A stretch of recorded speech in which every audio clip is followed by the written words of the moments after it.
Assalamualaikum warahmatullahi wabarakatuh. Kami dari Waalaikumsalam. kelompok satu akan mempresentasikan hasil diskusi kami tentang analisis pengambilan keputusan siswa eligible untuk SNBP atau SNMPTN di SMA N 1 Kecamatan Kapur 9 berdasarkan bobot mata pelajaran modal. Baik, sebelumnya kami perkenalkan diri terlebih dahulu. Kami dari kelompok satu yang beranggotakan yang pertama yaitu saya, Frendito Rahmanesta. Selanjutnya, Saya Envalus Deputa. Saya Muhammad Nanda Putra. Saya Diofdal Putra. mungkin sekian perkenalan dari kelompok kami, kelompok satu. Baik, kami akan langsung lanjut ke materi yang pertama.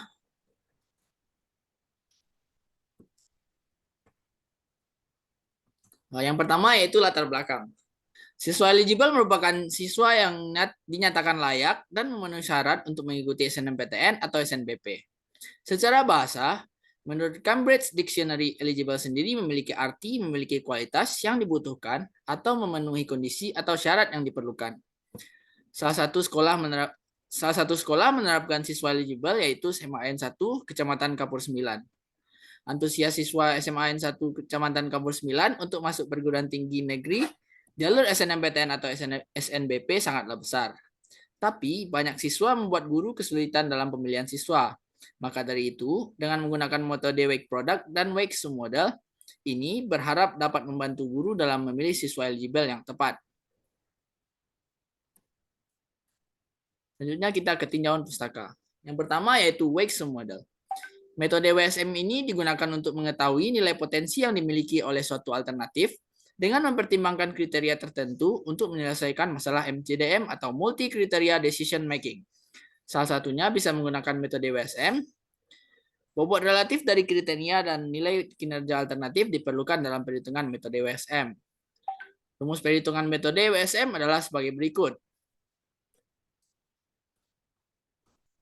Selanjutnya akan dijelaskan oleh saudara Dio. Pak Dio, disilahkan. Baiklah, terima kasih kepada Dito yang telah memberikan kesempatan untuk saya untuk menjelaskan hasil diskusi kami. Selanjutnya yaitu Weighted Product atau WP. WP merupakan keputusan analisis multi kriteria yang populer dan sebagai metode pengambilan keputusan multi kriteria. Metode WP juga merupakan himpunan berhingga dari alternatif keputusan yang dijelaskan dalam istilah beberapa kriteria keputusan. Metode WP menggunakan proses normalisasi di mana rating setiap atribut harus dipangkatkan dahulu dengan bobot atribut yang bersangkutan. Preferensi untuk alternatif AI diberikan sebagai berikut. Yang pertama, preferensi untuk alternatif AI diberikan sebagai berikut. Dan preferensi relatif dari setiap alternatif diberikan sebagai berikut.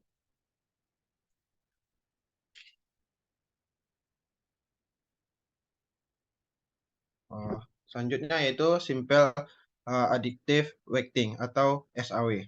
Metode SAW ini sering juga dikenal istilah metode penjumlahan terbobot. Konsep dasar metode SAW adalah mencari penjumlahan terbobot dari rating kinerja pada setiap alternatif pada semua atribut. Metode SAW ini membutuhkan proses normalisasi matriks keputusan X ke suatu skala yang dapat diperbandingkan dengan semua rating alternatif yang ada. Metode ini merupakan metode yang paling dikenal dan paling banyak digunakan. Adapun formula untuk melakukan normalisasi tersebut adalah sebagai berikut. Dan nilai preferensi untuk setiap alternatif yaitu sebagai berikut, di mana VI sigma J sama dengan 1 sampai N, WJ, R, IJ. Selanjutnya saya alihkan ke moderator. Baik, untuk selanjutnya untuk data penelitian akan dijelaskan oleh saudara Rehan. Rehan, disilahkan. Baik, terima kasih kepada saudara Pandito sebagai moderator yang telah memberikan waktu kepada saya untuk menjelaskan tentang data penelitian. Nah, di sini data penelitian ini ada sekitar 50 orang siswa dari SMA 1 Kapur 9 lulusan tahun 2020.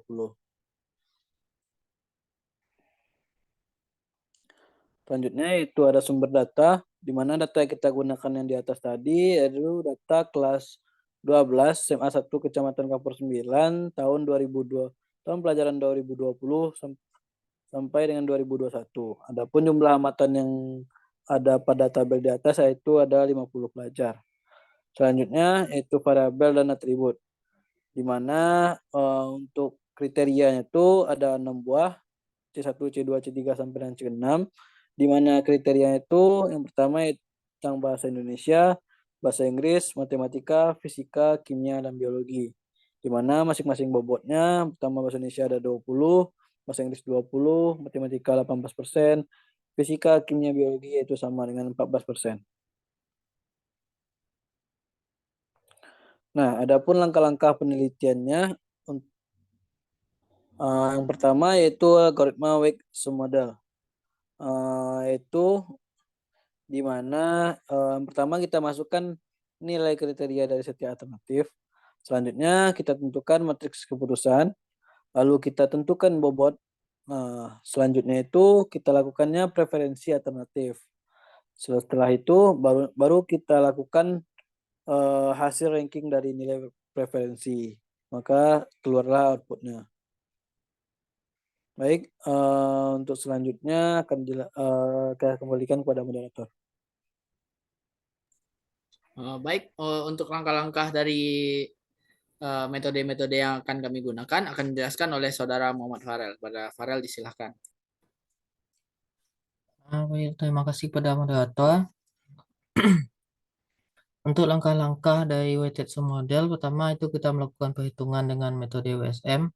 Maka sebelumnya ditentukan alternatif dan membuat kriterianya.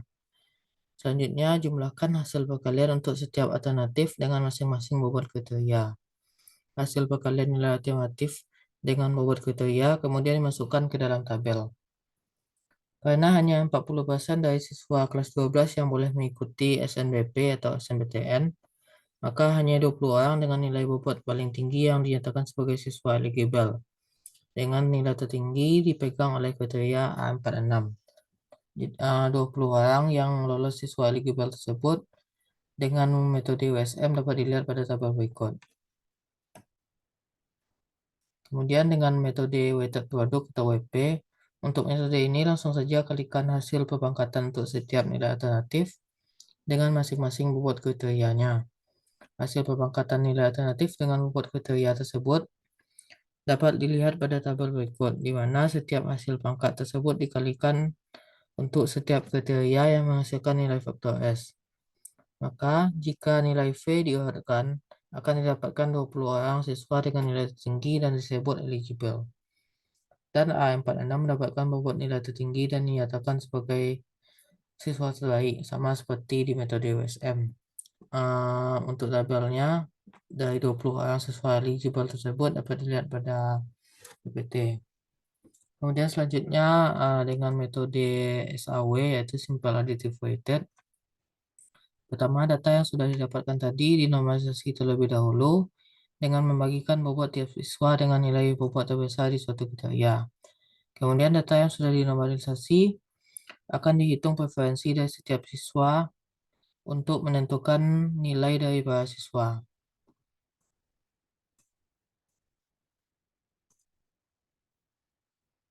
Setelah preferensi setiap siswa didapatkan, maka bisa diurutkan nilai siswa dari yang tertinggi ke yang terendah dan didapatkan kembali 20 orang siswa eligible dengan nilai tertinggi. Dan tabel dari 20 orang siswa eligible dengan metode SWW dapat dilihat pada PPT.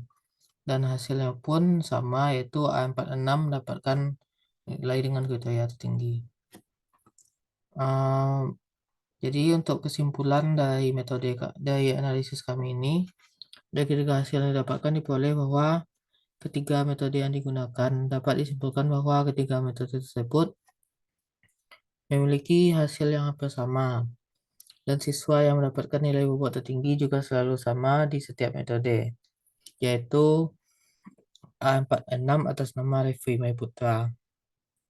Kemudian karena hanya 40% dari siswa kelas 12 yang bisa mengikuti SNBP atau SNPTN, maka dari 50 orang siswa hanya 20 orang yang bisa berpartisipasi di SNBP, dan penyeleksiannya menggunakan metode SAW, WP, dan WSM. Selanjutnya saya kembalikan pada moderator. Baik, mungkin sekian presentasi dari kami tentang analisis menggunakan metode SAW, WP, dan WSM. Mohon maaf apabila ada kekurangan ataupun kesalahan dalam pengucapan kata. Saya akhiri, wabillahi taufik wal hidayah. Wassalamualaikum warahmatullahi wabarakatuh.